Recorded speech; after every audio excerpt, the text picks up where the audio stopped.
It's pretty wild to think about meditation and consciousness, especially when you consider it from a time way before any of our modern apps or mindfulness trends. Today, we're going to jump back in time, nearly 200 years, to look at this really fascinating spiritual text from 1826. It uses this powerful and honestly pretty unexpected metaphor to explain how the mind works, a spider's web. So, here's the game plan. First, we're going to travel back to 1826 and get the story straight from the source. Then, we'll get into the main event, that whole spiderweb metaphor and what it all means.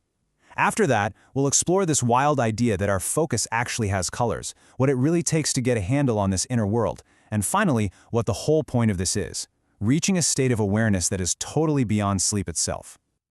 All right, first things first, let's set the stage. To really get what this teaching is all about, we have to go back to the exact moment it was first given.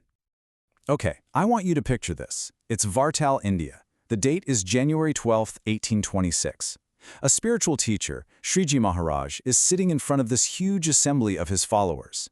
He's dressed completely in white, and after just sitting there quietly for a bit, he gets ready to speak. And he starts with this simple but really powerful line.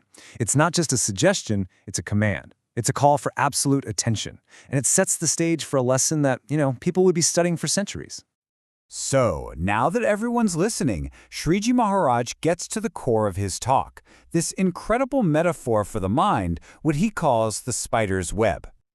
But before we can talk about the web, we gotta talk about what it's made of, and that's this key concept called vritti. The easiest way to think about it is as your mind's focus. It's like a beam of attention that you can point anywhere you want. In our spiderweb story, this is the silk. This is the stuff the whole web is spun from. And here it is. This is the hook.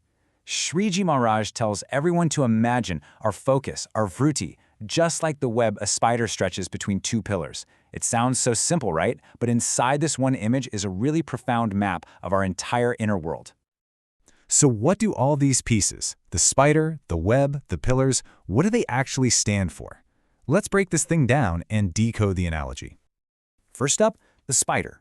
In this teaching, the spider is what's called the jiva. And guess what? That's you. It's your essential self, your individual consciousness. You are the one spinning this web of attention. Now, what about the pillars? Well, one of those pillars is the antakaran. This is basically your own inner world, your mind, your thoughts, your intellect, your ego. It's the anchor point for your consciousness inside yourself. Okay, so here's how it all comes together. You're the spider, the jiva, the self. The web you're spinning is your attention, your vritti.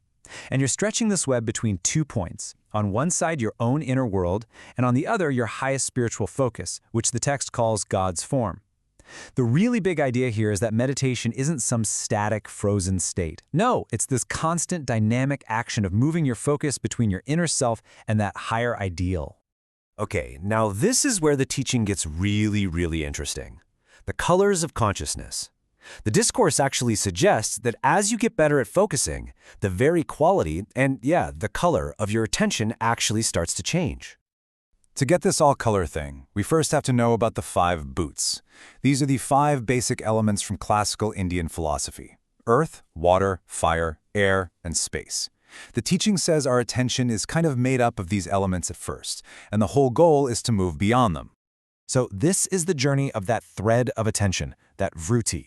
It starts out kind of coarse, dominated by the earth element, which gives it a yellow color. But as a yogi gets better and better at concentrating, their focus moves through these different states. It becomes white like water, then red like fire, green like air, and so on. The final step, the ultimate goal, is to go beyond the elements entirely. That's when the attention becomes nirgun, formless, pure, and just incredibly radiant. Now, all of this sounds pretty incredible, right? But the text makes it super clear this doesn't just happen on its own. It takes some serious inner work. So let's look at what you need to do to even begin mastering this inner web. And that leads to the really obvious question, right? How does a person even start? What do you need to do to make this journey even possible? Well, the text gives us 2 very clear conditions. So the text lays out 2 fundamental things you gotta have. First, a state of what it calls perfect purity. And second, you have to achieve something called Atma-realization. That's the deep, deep understanding that your true self is totally separate from the 3 bodies it lives in, the physical, the subtle, and the causal. So, what is Atma realization, really? It's this profound moment of clarity where you get that you are not your body. You're not even your thoughts. You are the consciousness. You're the spider that's watching and directing the whole show.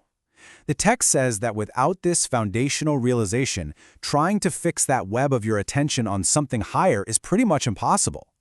And that brings us to the final amazing part of all this, a state beyond sleep. This is the end game. This is the culmination of the entire practice, the destination for the yogi who has truly mastered their inner web. The text says that when your attention, your vritti, is finally and totally absorbed into your object of meditation, that state is actually called sleep for a yogi. But, and this is a huge but, this is not the kind of sleep that we know.